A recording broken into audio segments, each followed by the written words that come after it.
Hello everyone. In this quick tech video, I'm going to show you how to use split screen in Windows 11. Split screen in Windows 11 uses the snap window feature.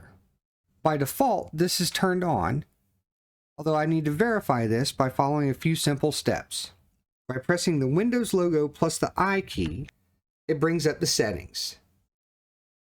Under System, click on Multitasking, and under Snap Windows, I can see that it is already turned on by default. With a few different windows open, the way the snap feature works is when you hover over this icon for maximize, you can see that we have some options here.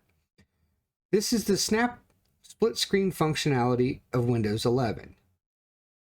The first option splits the screen into two equal parts, with both windows occupying equal space. The second option also splits the screen in two, but the windows have different sizes on your screen. The third option splits the screen into three. The fourth option also allows for three windows, with one window taking up a half of the screen and the other two windows taking up smaller portions.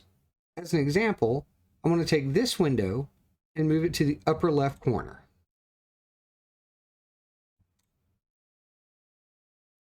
There. Thank you for watching. Please like and subscribe and stay tuned for more quick tech how-to videos.